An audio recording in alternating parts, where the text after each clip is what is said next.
안녕하세요. 제가 아주 재미있고 기가 막힌 이야기를 들려드리고 싶어서 이렇게 청취자 여러분들을 찾아오게 되었습니다. 제가 어떤 이야기를 하실지 엄청나게 궁금하시죠?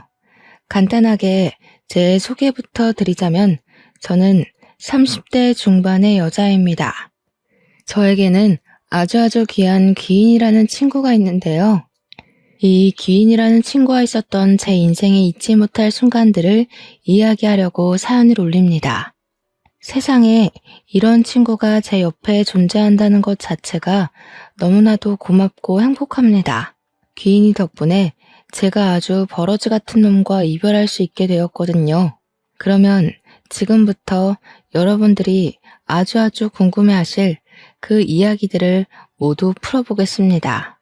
제가 귀인이를 알게 된 건 중학교 시절이었습니다. 30 중반이 된 지금은 귀인이 말고도 같이 노는 친구 2명이 더 있는데요. 이렇게 넷이 한 모임을 하고 있습니다. 기쁠 때나 슬플 때나 검은 머리 파풀이 될 때까지 우정을 함께 하자고 약속한 사이입니다. 하지만 이 모임은 귀인이 덕분에 만들어졌다고 해도 과언이 아니랍니다. 제가 중학교 3학년 시절로 돌아가 제 인생에 잊지 못할 슬픈 이야기부터 시작을 해보도록 하겠습니다. 중학교 3학년 새 학기를 시작했을 때 귀인이와 짝꿍이 되었습니다. 중학교 1학년 시절부터 귀인이에게는 좋지 않은 소문이 들러붙어 있었습니다. 귀인이의 엄마가 무당이라 귀신 들린 아이라고 가까이 가면 큰 화를 입는다는 소문이었습니다. 세탁기 골목 안쪽에 있는 선녀 보살집이 귀인이네 집이라더라. 그 집에서 무당이 될 준비를 하고 있다더라. 아니다, 선녀 보살이 귀인이라더라 하는 소문 말이죠. 무성한 소문이 중학교 1학년 때부터 따라붙었던 귀인이는 자연스럽게 전교생이 기피하는 왕따가 되었습니다. 귀인이 자체도 공부에 취미가 없는 건지 친구들이랑 어울리는 게 싫은 건지 학교에 도착하면 내내 잠만 자는 아이이기도 했고요. 같은 반인 것도 불편한데 짝꿍까지 되니까 저는 정말 하루하루가 숨막히게 불편했습니다. 귀신 들린 아이가 짝이라는데 싫지 않을 친구가 있을까요? 짝이라지만 며칠 지내보니 서로 말을 섞을 일도 없고 저도 어울리는 친구들이 따로 있었기 때문에 부딪힐 만한 일은 일어나지 않았습니다. 그렇게 한 학기가 지나고 여름방학이 되었을 때 저에게 아주 큰일이 벌어지고 말았습니다. 여름방학이라 가족들끼리 계곡으로 여행을 가게 되었어요. 이모네 가족, 우리 가족 할 거 없이 계곡 옆에 텐트를 치고 물놀이도 하고 고기도 구워 먹고 그렇게 하루를 보내기로 했습니다. 그런데 그날 예상치 못하게 밤사이에 비가 엄청나게 오기 시작했고 상류에서부터 물이 대량으로 쏟아지는 바람에 계곡이 범람하게 된 것이었습니다. 저는 텐트에서 자고 있다가 아빠의 급한 부름에 놀라서 텐트를 떠나게 되었는데 빗소리에 서로 우왕좌왕하느라 의사소통이 전혀 되지 못했던 거죠. 엄마는 제가 텐트에서 자고 있는 줄 알고 텐트를 향해 달려오셨고 그대로 범람한 물에 휩쓸려 사라지게 되었습니다. 완전히 자연재해 사고였고 물에 빠지고 나서야 싸늘하게 식은 엄마를 찾을 수 있었습니다. 당시 뉴스에도 나오고 큰 사건이라 며칠 동안 신문에도 나오고 했었죠. 저를 구하기 위해 돌아가시게 된 엄마. 제 죄책감은 말로 할 수 없을 정도였습니다. 갑작스러운 장례에 친구들은커녕 학교에도 말을 못하고 장례식을 치르게 되었습니다. 하필이면 방학 중이기도 해서 제 친구들은 아무도 오지 못했어요. 장례식장에서 혼자 울면서 엄마 하고 있는데 대뜸 귀인이가 장례식장을 찾아온 게 아니겠습니까? 울고 있는 저를 향해 이온 음료 하나를 내밀더니 쭈뼛해하면서 너네 엄마가 너 무사해서 다행이래 이런 말을 하는 겁니다. 순간 소름이 오소소 돋더라고요. 저희 엄마가 돌아가신 걸 친구들도 선생님도 아무도 모르고 있었으니까요. 아무리 뉴스에서 연일 보도가 된다고 해도 누가 죽었는지 어디서 장례식을 치르는지는 나오지 않으니까요. 제가 너무 놀라서 눈물이 뚝 멈추더라고요. 그래서 귀인이를 붙잡고 물어보았습니다. 여기는 어떻게 알고 온 거냐고 물었더니 저한테 너도 나 소름 돋는다고 피할 거 아니니? 하고 되묻더라고요. 피하지 않을 테니까 사실대로 이야기해달라고 했더니 귀인이가 한숨을 푹 쉬면서 이야기를 해주었어요. 꿈에 모르는 아줌마가 나타나서 제 이름을 계속 부르더래요. 듣다 보니 짝꿍 이름인 걸 알아서 제 짝꿍 말하는 거냐고 물어보니까 그 아줌마가 맞는다고 고개를 끄덕이더래요. 그랬더니 말 좀 전해달라고 하면서 자기는 괜찮다고 우리 딸 무사해서 다행이라고 전해달라고 하고는 사라졌다는 겁니다. 다음날 눈 뜨자마자 인근 장례식장에 전화를 돌려서 제 이름을 대니까 딱 이곳에서 알려주더라는 겁니다. 지금 장례를 치르고 있는 중이라고 호시를 말해주더래요. 말을 전해달라고 꿈에 찾아왔는데 그냥 무시하는 건 예의가 아닌 것 같아서 찾아온 거라고 하더라고요. 저는 우리 엄마가 왜 내 꿈에는 나타나지도 않고 네 꿈에 나와서 그랬을까 하면서 막 울었어요. 그랬더니 귀인이가 우는 저를 상당히 곤란해하면서도 어설프게 저를 끌어안고는 토닥토닥 해주더라고요. 그러면서 하는 말이 원래 걱정 많은 귀신은 한이 남는 법인데 자기가 대신 말을 전해줬으니까 좋은 데 가셨을 거라고 하더라고요. 너무 울지 말고 힘내라고 이야기를 하는데 그 어떤 위로보다 저에게 힘이 되는 말이었습니다. 그렇게 단 한 번의 만남으로 귀인이에게 저는 마음을 온통 빼앗겨 버렸어요.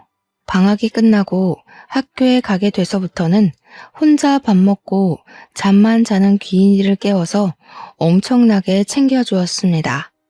저랑 친했던 애들은 귀인이랑 어울리는 저를 보고 왜 귀인이랑 노냐고 저를 문책하기도 했지만 저는 아무것도 상관하지 않았습니다. 제가 귀인이 뒤를 졸졸 쫓아다니니 자연스럽게 단짝이 되었고 저랑 친했던 친구들이랑은 멀어지게 되더라고요. 뭐 중학생이니까 그럴 수 있지만 귀인이의 속도 모르고 배척부터 하는 친구들에게 실망을 하기도 했습니다.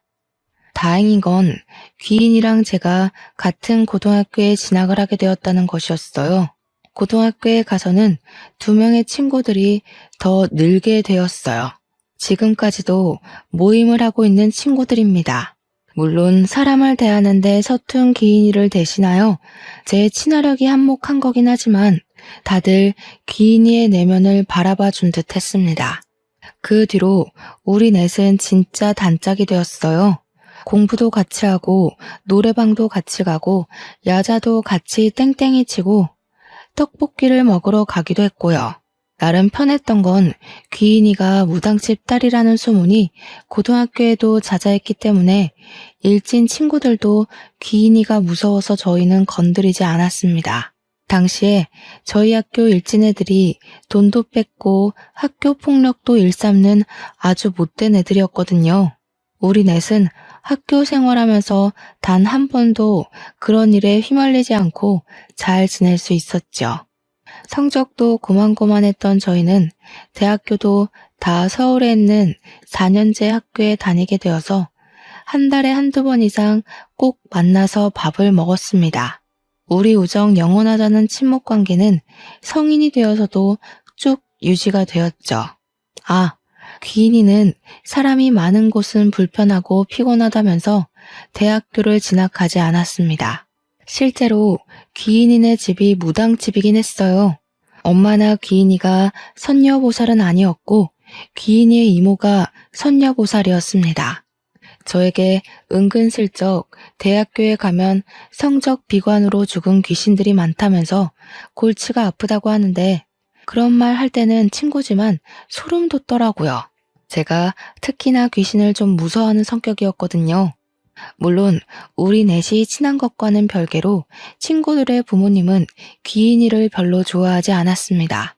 저야 뭐 우리 엄마 장례식장에 귀인이가 찾아왔을 때 아버지도 같이 있었고 우리 엄마가 전해달랬던 말을 듣고 아버지도 오열을 하셨었기 때문에 아버지는 귀인이를 정말 귀한 대접 받아야 하는 사람이라며 참 좋아하시긴 했지만 다른 친구들네 부모님은 아니었어요. 무당집 애라고 온 동네에 소문이 자자한 친구인데 고등학교 때 친했으면 그걸로 끝이지 뭘 대학까지 가서 만나나 이런 소리를 하셨죠. 친구였던 민지와 은영이는 그런 부모님이 고리타분하다고 했지만 귀인이를 별 대수롭지 않게 그러실 수 있지 하고 넘어가더라고요. 두 번째 사연은 민지가 대학교 MT를 가기로 한 날 벌어졌습니다. 민지가 대학교에서 MT를 가기로 한 날 아침 일찍 준비를 하고 있는데 대뜸 귀인이가 찾아왔더래요. 집에 들어서자마자 민지한테 너 MT 가지 마 하더래요. 민지도 당황하고 준비를 돕던 민지네 어머님도 너무 당황해서 아침부터 왜 저러냐고 막 그러셨대요. 민지는 지금 나가야 아슬아슬하게 도착할 거라며 귀인이 보고 빨리 집에 가라고 이야기를 했는데 민지네 어머님은 순간 찝찝하셨대요. 귀인이가 계속 무섭게 쳐다보면서 저 MT 가지 마. 지금 가면 안 돼. 이러면서 못 나가게 현관문을 막고 있었다니 얼마나 놀라셨겠어요. 거기다가 귀인이가 무당집 딸이라는 소문이 무성했으니까 민지네 어머님도 결국에는 민지를 말리게 된 거죠. 너 MT 가지 말라고. 갑자기 어머님이 말리기 시작하니까 민지는 발만 동동 굴렀다고 하더라고요. MT 가면 밤새 술 먹고 놀 생각에 신이 잔뜩 나 있는데 아침부터 이게 무슨 일인가 싶어서 막 애원을 했대요. 민지는 귀인이한테 도대체 자기한테 왜 그러느냐며 실랑이를 벌인 거죠. 그랬더니 귀인이가 대뜸 민지네 어머님한테 아줌마 운전할 줄 아세요? 하고 물어보더래요. 귀인이 표정이 살벌하기도 하고 영 찜찜한 애라고 생각이 들었는지 완전 쫄아서 할 줄 안다고 대답하셨대요. 그러니까 귀인이가 애가 정 가고 싶다고 하니까 2시간 뒤에 아줌마 차 타고 같이 가죠.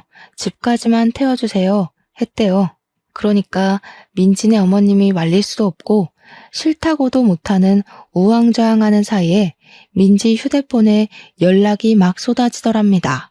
학교 친구들이 너 왜 안 오냐, 지금 출발해야 된다 하면서 언제 오냐고 물어보더라고요.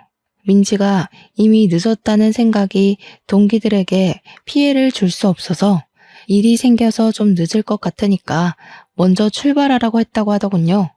버스를 타던 엄마가 데려다 주던 늦게라도 가기만 하면 된다는 생각에 학교에서 빌린 관광버스를 먼저 보낸 거죠. 그러면서 귀인이에게 화가 너무 나서 으르렁거렸대요. 무슨 일인지는 모르겠지만 딱 2시간만 있다가 나가겠다고. 2시간이 뭐가 중요한지 모르겠지만 별일 아니면 화 많이 낼 거라고 엄포를 놓고요. 그렇게 불편하게 거실에 셋이 나란히 앉아서 시간이 가기만 기다렸대요. 민지 말로는 그때의 공기가 얼마나 불편했는지 밥을 안 먹어도 체하는 기분이었다고 했습니다. 그렇게 2시간이 채 안 된 시점에 귀인이가 대뜸 리모컨을 찾더니 뉴스 채널을 틀더랍니다. 민지네 어머님은 기가 막혀서 아무 말도 못하고 귀인이를 쳐다보고 민지도 어이가 없어서 가만히 있었대요. 그런데 그 순간 고속도로에서 15중 추돌 사고가 났다면서 긴급 속보가 막 뜨더랍니다. 리포터가 분주하게 사건 현장을 이야기하는데 뉴스에 떡하니 MT에 가려던 D 대학교 학생들이 크게 다쳤다고 뜨더래요. 순간 민지 어머님이 아악 하면서 소리를 지르고 민지는 머리털까지 쭈뼛 서는 느낌이 들었대요. 놀래서 MT에 간 친구들에게 민지가 전화를 걸었는데 그 누구도 받지를 않고 조교한테 전화하니까 조교가 민지야 너 무사하니? 이러더래요. 민지가 조교한테 저는 늦어서 버스를 못 탔다고 하니 사고 난 차량이 동기들이 탄 차가 맞다면서 다들 병원으로 이송이 되었다고 전해주더랍니다. 너라도 버스 안 타서 다행이라고 하늘이 도왔다고 막 그러더라는데 귀인이가 아무 말 없이 민지를 보고 있었대요. 다행인 건 사망사고는 일어나지 않았고 몇 명은 크게 다쳐서 병원 신세를 오래 져야 했다고 했어요. 그날 이후로 민지네 어머님은 귀인이한테 완전히 뿅 가는 바람에 귀인이만 보면 손이 무겁게 먹을 걸 싸주시곤 했대요. 우리 딸 살려준 게 귀인이라면서 동네방네 자랑도 하시고, 그런데 귀인이는 그냥 친구라서 도운 거라고 딱 잘라 이야기했다고 하더라고요. 민지는 귀인이 덕에 살긴 했는데 다시 생각해도 너무 놀랍다면서 귀인이한테 어떻게 알았냐고 막 물어보더라고요. 우리가 오죽하면 귀인이 보고 차라리 무당집을 차리는 게 어떻겠냐, 진짜 돈 엄청나게 벌 것 같다고 했죠. 그랬더니 귀인이가 그게 얼마나 고된 삶인지 잘 알아서 죽어도 싫다고 딱 잘라 거절하더라고요. 자기가 꿈에서 이것저것 보긴 하는데 신내림을 받은 것도 아니고 그럴 필요도 없어서 굳이 무당이 되고 싶진 않다고 했어요. 매번 볼 수 있는 것도 아니고 꿈에 가끔 나올 때가 있어서 필요한 부분만 알려주는 거라고 다른 건 기대도 하지 말래요. 우리는 그 사건으로 더욱 돈독해질 수 있었습니다. 사회인이 되어서도 친한 관계를 유지하고 지낼 수 있었던 건 전부 귀인이 덕이었어요. 제 친화력으로 붙게 된 모임이라고 생각했지만 우리 모임의 주축은 귀인이 다름없었습니다. 저와 은영이, 민지가 전부 취직을 하는 동안 귀인이는 백수 생활을 유지했어요. 그 이유는 대학을 진학하지 않은 이유와 비슷했는데 너무 많은 사람들을 알게 되면 꿈을 꾸는 게 피곤하다는 이유였습니다. 뭐 그것뿐만 아니라 학창시절에 저희를 알기 전까지 꾸준히 소문으로 인한 왕따를 당했으니 사람이 싫을 법도 하겠죠. 그렇게 우리의 나이가 30이 넘어가고 민지와 은영이는 결혼을 하게 되었습니다. 웃긴 건 민지네 어머님이 민지가 예비 신랑을 소개해주는 자리에 귀인이를 불렀다는 겁니다. 귀인이 입에서 너무 잘 어울리는 한 쌍이네요 라는 말이 나올 때까지 귀인이만 쳐다봤다고 하시던데 제가 그 말을 듣고 얼마나 웃었는지 몰라요. 귀인이 말이 진짜였는지 민지는 결혼을 한 이후에 일이 술술 잘 풀리기 시작했고 민지네 어머님은 귀인이를 정말 떠받들여 주었답니다. 정작 귀인이는 비혼주의자라면서 결혼을 절대 하지 않을 거라고 이야기했고 저는 남자친구조차 없었습니다.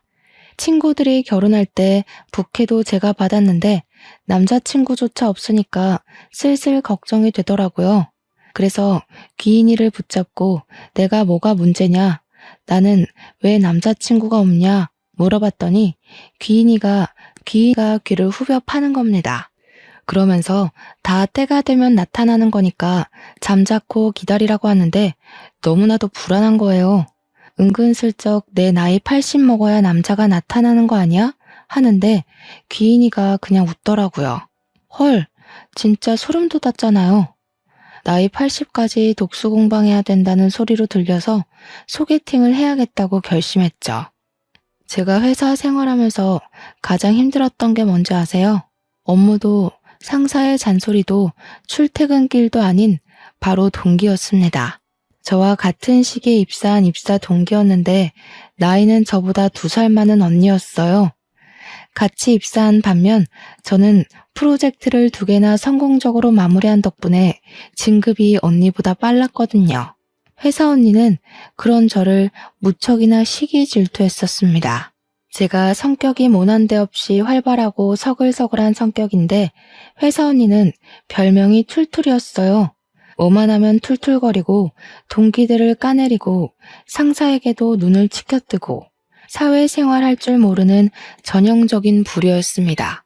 그러니 윗선에서도 예쁘게 보질 않고 자꾸만 승진을 누락시키게 되는 거였죠.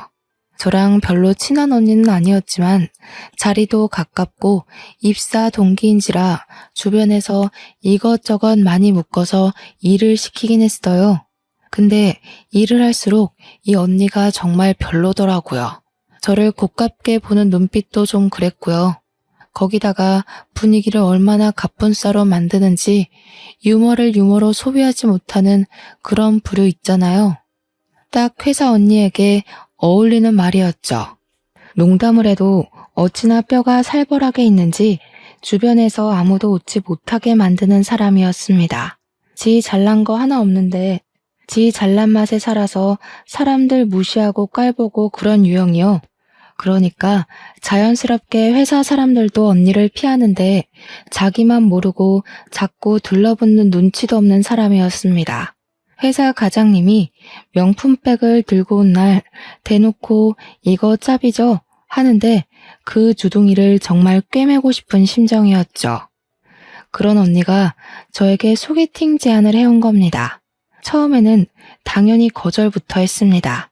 그냥 저 한번 엿먹으려고 그런가 싶어서 죽어도 싫다고 했어요.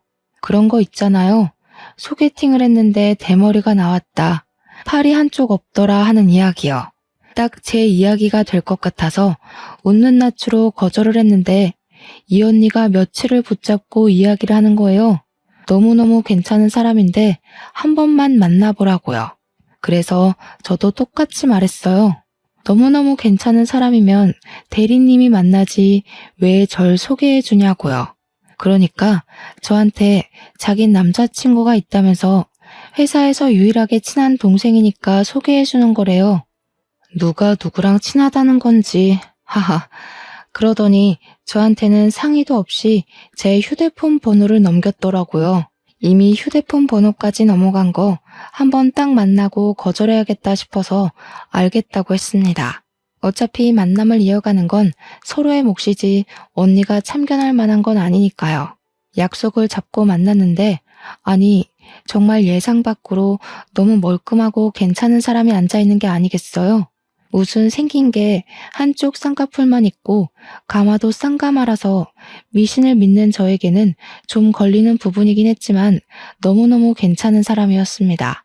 배려심도 좋고 말도 유머 있게 하는데 생긴 것까지 진하게 생겨서 호감형 얼굴이고 키까지 컸어요. 더군다나 대기업에 다닌다고 하니까 두 번 볼 것도 없는 최고의 신랑감으로 느껴진 거죠. 그때는 살짝 의문이 들긴 했습니다.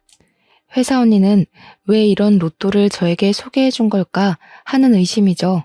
하지만 그것도 잠깐.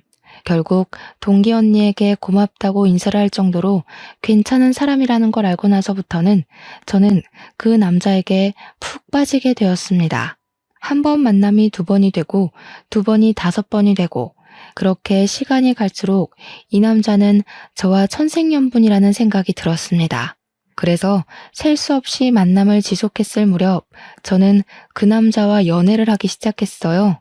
데이트를 할 때마다 조수석 차 문을 열어주고 안전벨트를 매주는 그런 세심한 남자였죠. 제가 지나가는 말로 와 귤이 나올 때가 됐네. 벌써 귤 먹고 싶다 하니까 집으로 귤을 박스로 배송해주는 그런 남자였어요.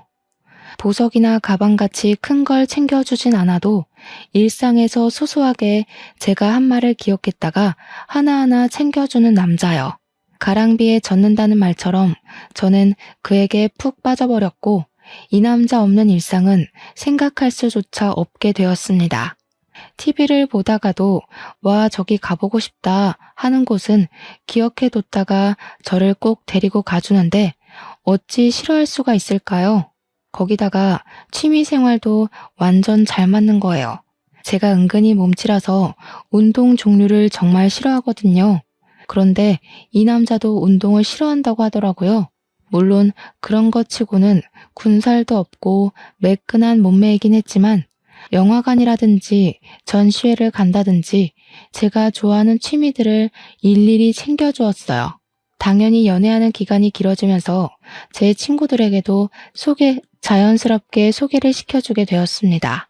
결혼한 두 은영이, 민지, 그리고 기인이까지 해서 5명이서 만났는데 제 길을 살려준다고 계산도 다 하고 친구들 하나하나 너무 잘 챙겨주었어요. 말도 잘 통하고 분위기도 잘 이끌어가는데 일부러 제 길을 더 살려주고 싶어서 하는 행동들이 있지 않겠어요? 저 대신 심부름을 대신해준다던가 제가 뭘 흘리면 나서서 치워준다거나 하는 모습이요. 결혼한 친구들은 세상에 저렇게 다정한 사람이 또 어디 있겠냐면서 저에게 빨리 결혼하라고 하더라고요. 평생 공주 대접 받고 살 수 있겠다 하면서 부럽다고 하는데 정작 귀인이는 아무 말도 안 하고 있었습니다. 오히려 결혼은 다 때가 되면 하는 거 아니겠냐고 제 남자친구를 보는 둥 마는 둥 시큰둥하게 구는데 괜히 좀 그렇더라고요. 제가 나서서 남자친구한테 궁금한 거 없냐고 물어보라고 하니까 은영이가 짓궂게 연봉 얼마 받아요? 차는 있어요? 집은 작아요?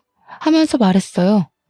물론 농담이었으니까 다들 깔깔거리면서 웃고 있는데 귀인이만 무표정으로 밥만 먹는 겁니다.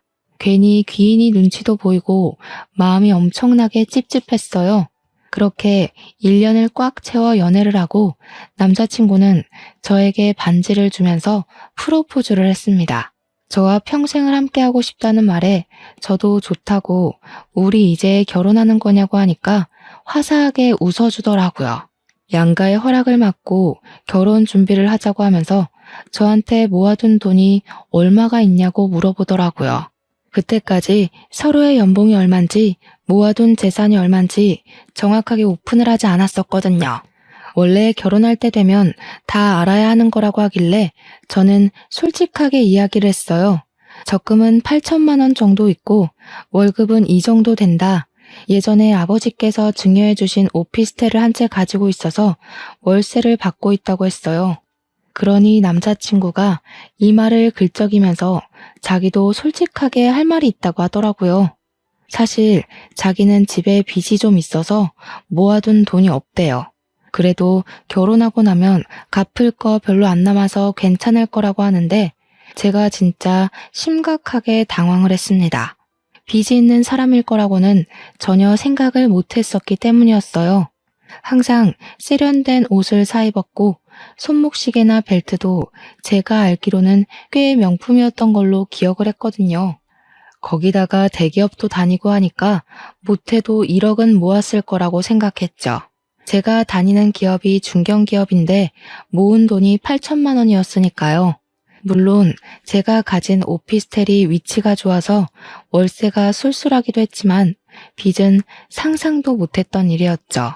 제가 당황해하자 남자친구는 저를 설득하기 시작했습니다.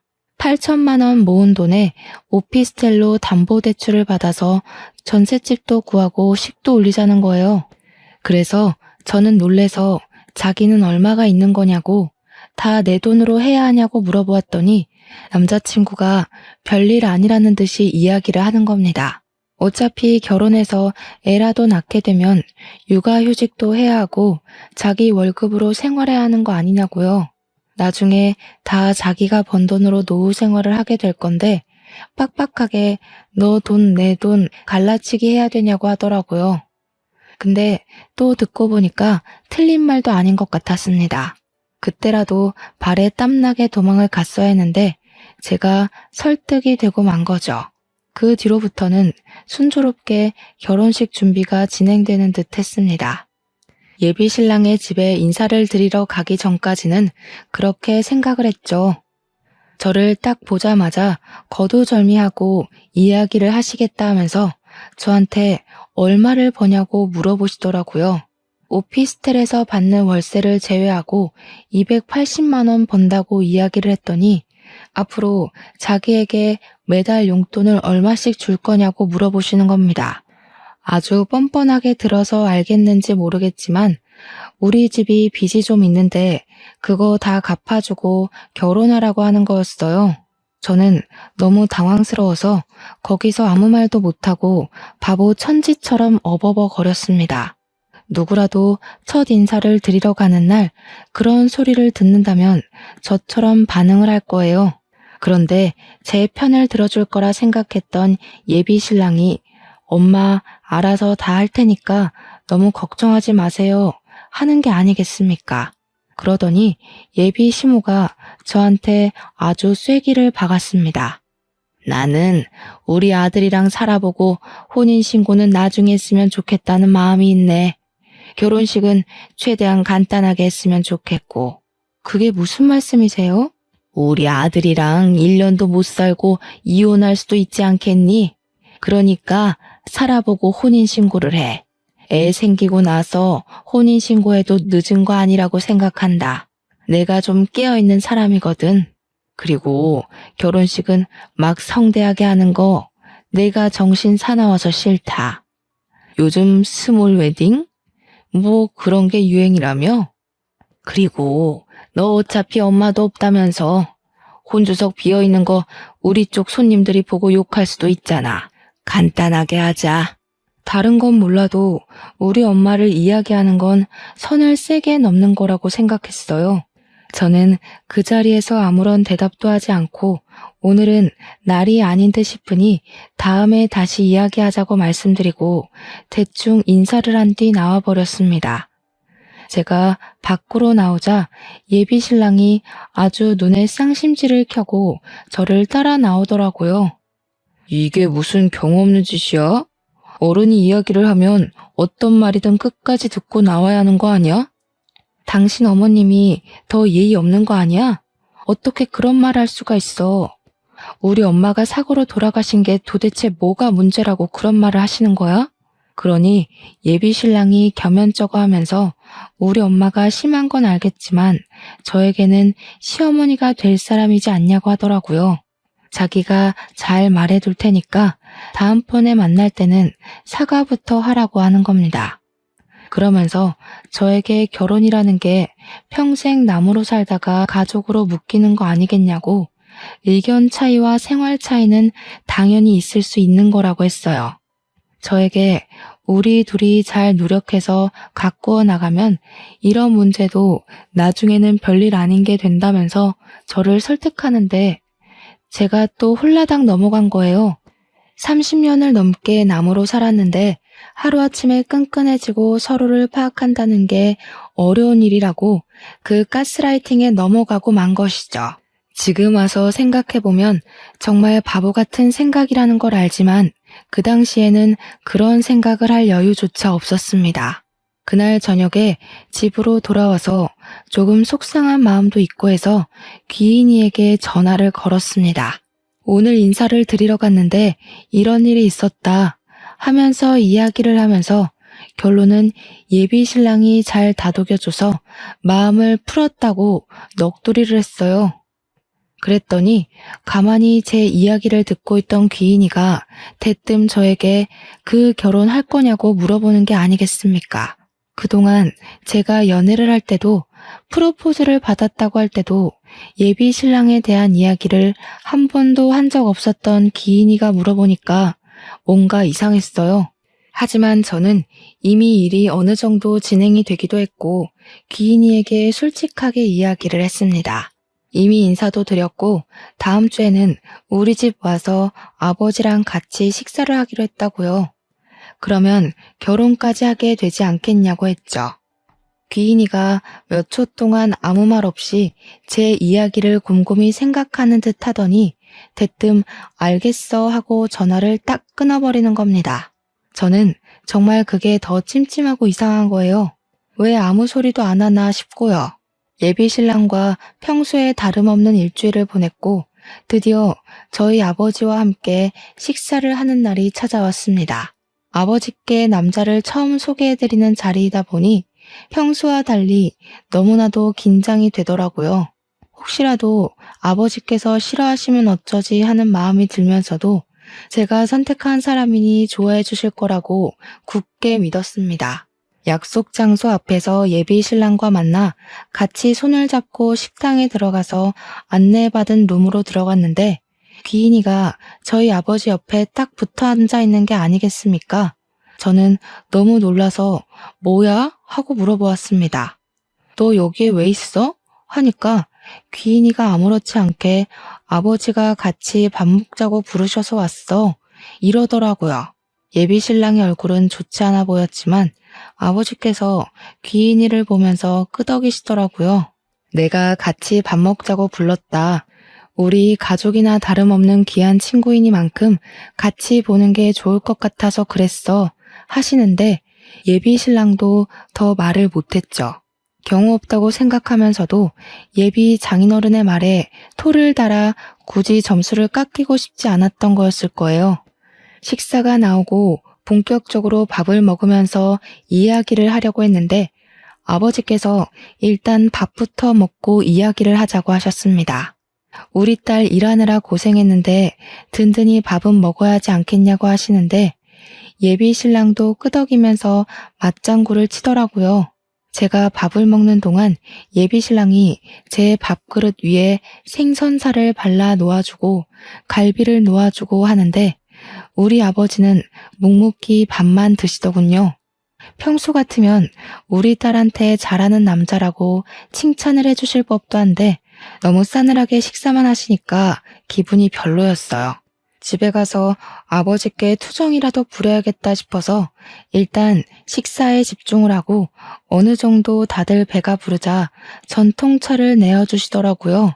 그래서 차를 마시면서 본격적인 결혼 이야기를 꺼내려고 물꼬를 틀었습니다.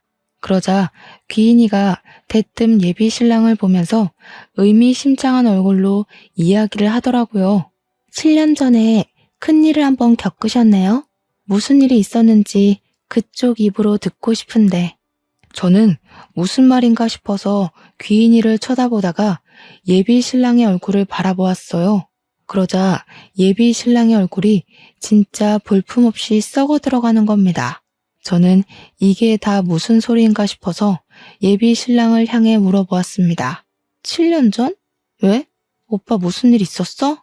그러니까 예비 신랑이 아무 일도 없었다고 저를 향해 표정을 갈무리하고 이야기를 하는 겁니다.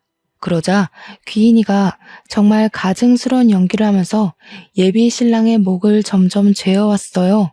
아무 일도 없었다고요? 이상하다. 내 눈에는 빨간 줄이 보이는데. 빨간 줄은 또 뭐지? 제 머릿속에는 정말 물음표만 잔뜩 있었습니다. 귀인이가 하는 소리가 무슨 소린지도 모르겠고 영문도 모를 소리에 씩씩거리면서 점점 흥분해가는 예비 신랑도 이해가 가지 않았고요. 제가 빨간 줄이 뭐냐고 둘이 왜 아무도 모를 소리를 하냐고 물어보는데 저희 아버지만 태연하게 찬물을 들이키시더라고요. 하지만 미간이 잔뜩 찌푸려져 있는 걸 봐서는 아버지도 대충 무슨 내용인지 아는 것 같았습니다. 저만 아무것도 모르고 있는 상황이라 점점 기분이 나빠지기 시작했어요. 귀인이가 계속해서 7년 전 이야기를 꺼내자 예비 신랑이 벌떡 일어나서 저를 향해 소리를 쳤습니다. 뭐 이런 게 다 있어? 너 뭐야? 너 지금 다 알고 이러는 거야? 너 내 뒷조사를 했어?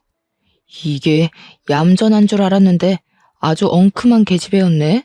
다 알면서 지금까지 모른 척하면서 속이고 나를 가지고 장난을 쳐. 너 정체가 뭐냐고. 저는 저렇게 소리를 지르는 예비 신랑도 처음 봤고 아무것도 모르는 저한테 화를 내니까 어이가 없었습니다. 이게 다 무슨 개소린가 싶어서 말을 해달라는 표정으로 귀인이를 쳐다보니까 정말 평소에 볼 수 없는 눈빛을 하고 귀인이가 호통을 쳤습니다.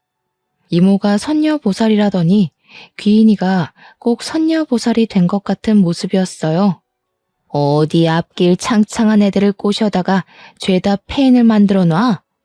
네가 그러고도 사람이야? 네 뒤에 들러붙은 원통한 귀가 한두 개인 줄 알아? 그러자 예비 신랑이 시퍼렇게 질린 얼굴을 하더니 욕설을 내뱉고 황급히 자리를 박차고 나가는 게 아니겠습니까? 귀인이 말로 짐작해보건대 예비 신랑이 과거 단단히 사고를 쳤다는 걸 알 수 있었죠. 뒤따라서 나가려고 일어났는데 아버지께서 묵직한 소리로 앉으라고 하시더라고요. 그러더니 저에게 웬 서류 봉투 하나를 툭 던지시는 겁니다. 이게 뭔데 하면서 봉투를 열어보니 인적 사항 같은 거랑 막 글자가 엄청 많이 있더라고요. 하나하나 정독을 하고 저는 정말 까무러치는 줄 알았습니다. 알고 보니 예비 신랑이 전과 18범 사기꾼이었던 겁니다. 사기도 진짜 다양하게 쳤는데 대부분이 여자의 등골을 빼먹은 혼인빙자 사기였고 중간에 도박건도 몇 건 껴있더라고요. 이게 다 뭐냐고 하니까 아버지께서 그제야 안도의 한숨을 뱉으시면서 귀인이 아니었으면 큰일 날 뻔했다고 하시는 겁니다. 귀인이는 자기가 일주일 사이에 대충 알아본 것만 그 정도라면서 파면 더 나올지 어떻게 아냐고 하더라고요. 그러면서 꿈에 저희 엄마가 10몇 년 만에 나와서 알려주셨다고 했어요. 제 결혼을 꼭 말려달라고요. 제 손이 벌벌 떨리기 시작하더라고요. 뒷장에 빨간 줄에 관한 이야기가 적혀 있었거든요. 7년 전에 상해치사 사건을 하나 일으켰다는 거였는데 그게 글쎄 전부인이라고 나오는 게 아니겠습니까? 흥신소를 이용한 건지 결혼식 사진이 떡하니 붙어 있더라고요. 돌싱이었던 것도 어이가 없는데 전부인 상해치사 사건이라니. 알고 보니 전부인과 싸우다가 밀쳤는데 장식장이 넘어지면서 머리를 크게 다쳤다는 거였어요. 혼수 상태로 2년 동안 있다가 호흡 정지가 와서 죽었다고. 그래서 상해치사로 교도소에 3년을 수감되어 있었대요. 깜빵에서 출소하자마자 거의 저를 만난 거나 다름없었던 거죠. 결혼식 사진조차 현실감이 없어서 빤히 바라보고 있는데 더욱 소름이 돋았던 건 그 사진에 회사 언니가 떡하니 찍혀 있었던 겁니다. 친인척들끼리 찍은 사진인 것 마냥 한복을 입은 사람들이 꽤 있었는데 그 사이에 떡하니 있더라고요. 제가 너무 충격을 받아 하니까 아버지도 귀인이도 아무 말 없이 저만 빤히 쳐다보고 있었습니다. 어쩐지 결혼 준비를 시작하면서 영 이상하더라고. 갑자기 빚이 있네 하면서 내 돈 가지고 하자고 할 때부터 알아봤어야 했는데 그게 다 사기치려고 했다는 거지? 그런 것 같더라. 한두 번 이런 식으로 등쳐먹은 게 아니라 여러 번 있었더라고. 혼인신고까지 한 사람은 죽은 전부인이 끝이긴 한데 다른 사람들한테는 혼인신고를 미루자고 하면서 돈만 야금야금 빼갔더라고. 거기다가 대기업 다닌다는 것도 전부 거짓말이었어. 어디 용역업체에서 일하고 있다고 하더라. 저는 정신이 너무 없어서 오늘은 이만 쉬어야겠다고 하고 집으로 돌아왔어요. 회사에는 급하게 병가를 내고 어떻게 이별을 말해야 안전하게 헤어질 수 있을까 고민을 하고 있었습니다. 그런데 다음날 오후에 아무렇지 않게 그놈에게 연락이 와서는 만나자고 하더라고요. 고민했지만 사람이 많은 카페에서 만나기로 약속을 하고 나갔습니다. 그런데 저한테 뭐라고 하는 줄 아세요? 저보고 귀인이랑 연락을 끊고 사과를 하면 받아주겠대요. 저도 순간 울컥해서 말이 곱게 안 나오더라고요. 미친놈이냐고 막 쏘아붙였습니다. 미친놈 아냐? 너 내 회사 동기인 그 언니랑 친척지간이니? 일부러 나 사기당하라고 그 사람 소개해줬다는 거 아니야 지금. 그럼 너 결혼했던 것도 전부 나한테 숨긴 게 맞는다는 거지? 그러니까 그놈이 무척이나 당황해하면서 친척은 맞고 사기를 치려고 했던 게 아니라 진심으로 소개받고 싶어서 그런 거다 하면서 변명을 하더라고요. 오해가 있다면서 결혼을 하긴 했지만 그게 하려고 한 게 아니라 이러면서 앞뒤가 안 맞는 말을 하길래 오해는 무슨 오해냐고 결혼식 사진 다 봤다고 했어요. 아무리 사고라고 하지만 전부인을 식물인간으로 만들었다며? 사고 2년 뒤에 사망까지 했다며. 그러니까 자기는 다 죗값 치르고 왔고 문제될 게 없다고 하더라고요. 그게 무슨 자랑도 아니고 진짜 어이가 없어서 어떻게 이걸 속이고 저랑 결혼을 하려고 했는지 너무 소름이 돋았어요. 그래서 너네 엄마가 혼인신고 바로 하지 말라고 한 거구나? 애가 생기면 하라는 게 빼도 박도 못하는 시기가 됐을 때 혼인신고를 시키려고 한 거였어. 내가 모은 돈에 오피스텔까지 헤쳐먹고 버리려고 한 거야? 그러니까 그제야 욕을 나지막히 내뱉으면서 고개를 돌리더군요. 아니 왜 욕지랄이야. 누구는 욕 못해서 안 하는 줄 알아? 이 후레자식이야? 야, 보는 눈이 많아서 내가 여기까지만 하는 줄 알아. 너 진짜 운 좋은 줄 알아. 내가 봐주는 거야. 알겠어? 무섭게 내뱉고는 카페를 나가버리더라고요. 저는 놀라기도 했고 소름이 돋기도 했고 바로 그놈의 연락처를 차단시켜버렸습니다. 다행히도 식장이며 뭐며 예약한 게 하나도 없어서 처리할 것도 위약금 물어야 할 것도 없었다는 거죠. 그날 저녁에 제가 차단을 한 걸 알았는지 다른 번호로 그동안 저한테 쓴 돈이 얼마라면서 돈을 보내라고 연락이 왔더라고요. 그래서 깔끔하게 무시해주고는 다른 번호도 차단해버렸습니다.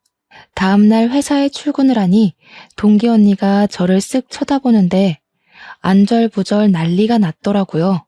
아마 그 사기꾼에게 모든 이야기를 전해드린 게 아닌가 싶었습니다. 저는 일부러 탕비실에서 잠깐 이야기 좀 하자고 언니를 불렀고 사람들이 꽤 있는 탕비실에서 큰 소리로 이야기를 했습니다. 물론 말만 한 건 아니고요. 들어오자마자 손에 쥐고 있던 커피를 그 언니에게 확 부어버리고 소리를 쳤죠. 주위에 있던 회사 사람들이 전부 구경하듯이 몰려들었고 언니는 아무 말도 못하고 부들부들 떨고 있었어요. 언니, 아무리 제가 밉고 싫어도 그렇지 어떻게 사기꾼을 저한테 소개해 줄 수가 있어요? 동기라고 챙겨주는 건 줄 알았더니 언니네 집안에 정가 18범 사기꾼을 저한테 붙여요? 거기다가 전 부인을 상해치사로 골로 보내서 교도소까지 갔다 온 살인범을요? 그러니까 주위에서 어머, 그게 무슨 소리야? 와, 대리님 무서운 사람이네. 그렇게 안 봤는데 하면서 난리가 난 겁니다. 언니는 울고불고 자기가 잘못했다고 비는데 이게 잘못했다고 말로 해서 될 일이겠어요? 저는 당연히 상사에게 보고를 했습니다. 주변 사람들 모두가 언니에게 손가락질을 하고 소문도 회사에 번지고 번졌으니 회사에서도 골칫덩어리가 된 거죠. 그동안 별로 좋지 않았던 회사 내 태도를 문제 삼아 결국 언니는 퇴사 처리가 되고 말았습니다. 물론 일주일을 못 버티고 사표를 냈을지도 모르겠네요. 그 뒤로 저는 여전히 귀인이를 은인으로 모시면서 잘 지내고 있습니다. 우리 아버지는 저보다 더 귀인이를 챙기면서 지내고 계시고요. 둘이 저 빼놓고 소주 마시러 다니고 있더라고요. 참나. 그래도 귀인이 덕에 고마운 일이 많아서 저는 너무 감사할 따름입니다. 귀인이가 저한테 슬쩍 다 때가 있으니까 조용히 기다리라고 삶이 흘러가는 대로 살면 좋은 인연이 나타날 거라고 하더라고요. 언제 만날지 모를 그 인연을 기다리면서 저는 오늘의 삶을 충실하게 살고 있답니다. 이런 저의 사연 어떠셨나요? 긴 사연 들어주신 여러분 감사합니다.